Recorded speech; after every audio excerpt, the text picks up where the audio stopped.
मेरे लेखे आस्तिक की परिभाषा से ईश्वर को मानने न मानने का कोई संबंध नहीं है। आस्तिक वह है जो जीवन को स्वीकार करे, जीवन में आस्था रखे, जो जीवन का समग्र अंगीकार करे, आलिंगन करे, जो जीवन को कह सके हां, जिसके भीतर नहीं ना हो, वही आस्तिक है। इसलिए मैं बुद्ध को भी आस्तिक कहता हूं। उन्होंने ईश्वर को नहीं माना, आत्मा को भी नहीं माना, लेकिन फिर भी वो आस्तिक हैं।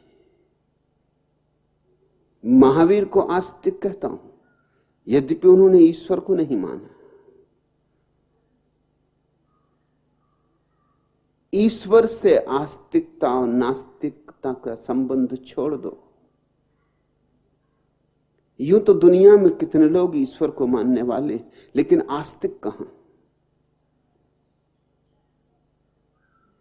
अब हमें आस्तिक की कुछ नई गहराई खोजनी होगी। आस्तिक वह है जैसे इस जीवन में,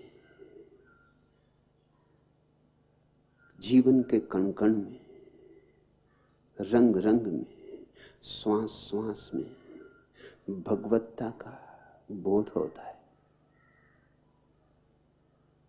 नहीं जाता मंदिर, नहीं जाता मस्जिद, जाए क्यों? क्योंकि सब जगह मंदिर है और सब जगह मस्जिद है। नहीं झुकता पत्थरों की मूर्तियों के सामने, झुके क्यों? क्योंकि सभी जगह उसी परमात्मा की जीवंत मूर्तियां मौजूद हैं।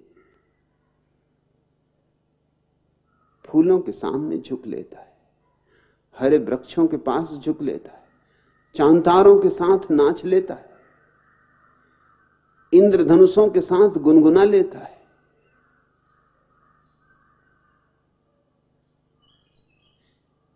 जीवन अपने समस्त रूपों में परम सत्य की अभिव्यक्ति है। इसके अतिरिक्त और कोई परमात्मा नहीं है।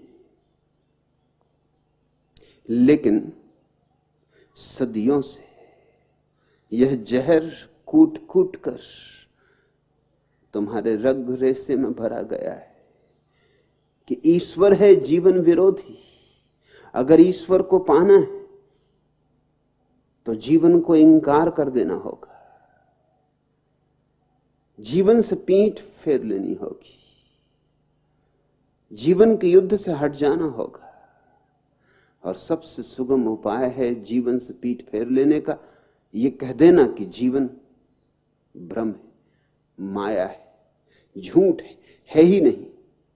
जब है ही नहीं तो पीठ तो करनी ही होगी। और मैं तुमसे कहता हूं जीवन है, और जीवन से जिसने पीठ की उसके सामने सिवाय नकार के और कुछ भी नहीं बचता।